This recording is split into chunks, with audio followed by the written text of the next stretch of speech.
ku xidhnow badda cas 24 TV. halkani oo ah fadhiisimo ciidamada militariga lixdanaad ay ku leeyihiin duleedka koonfureed ee Baydhabo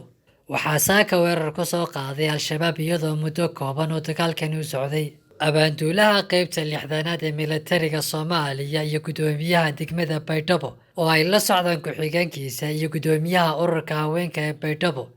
iyo xubno kale ayaa gaadhay halkaasi gaashaale sare Ibraahim Cismaan Maxamed oo abaanduulaha ciidanka ayaa faahfaahin ka bixiyay weerarka lagu soo qaaday fadhiisinkooda iyo khasaaraha uu dagaalkani sababay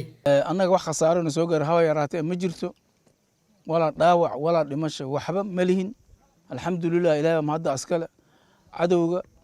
dhimasho dhaawac waa jiraan dad la yaqaano deegaan baan nahay waa isnaqaanaa dad la yaqaano oo inay hebel ilaha dhintay dhaawacna maxay ula carareen dhinacan waraajaalka ceelka qorjiis korkiisa ay ula carareen haddana ciidan baa ka maqan la baacsanaya waxaan rajaynaynaa meydkooda dhaawacooda la soo jiida in loo keeno weerarka alisay 20 dhiman 12 dhiman ahayd markuu weerarka dhacay alxamdulillaah ciidankeena diyaar buu ahaa xogtoodan haynay lagama seexanin markay soo galeen in loo soo jeeday oo rag iska dhicin kara ay yihiin waa arkeen waxaa kaloo naloo keenay neef geel ah oo gobolka iyo degmada ay noo keeneen oo lagu abaalmariyay nimankii casharka tusay cadowgii saaka meesha soo weeraray dhanka kale duqa Baydhabo Xasan Macalin Axmed Bikoole ayaa ciidamada iyo wasaaradda gaashaandhigga kula dardaarmay inay al-shabaab ka xoreeyaan deegaanada hoos yimaada Baydhabo isagoona u hadiyay ciidamada naftood horeyaasha ah hal neef oo geel ah kaas waa ciidan loogu talagalay in cadowga ka difaacaan dalka marka kuwan waa cadow waaye cadow soo weeraray shacabkii iyo dalkii inay dhibaateeyaan in muddo ay ku macaasheen waaye sidaa daraaddeed waxaa laga rabaa difaac adag 30 kilomitir bay noo jiraan saldhigooda ku yaala maxaa la yidhahdaa tuulo la yidhaahdaa wafguud shabeelle bay fadhiyaan oo dadkayga waxbarashadii iyo mashaariicdii iyo amniga iyo caafimaadka loo diida oo ay fiirsana ma dhici karta waxaan qabaa anigu waa in lagu talagala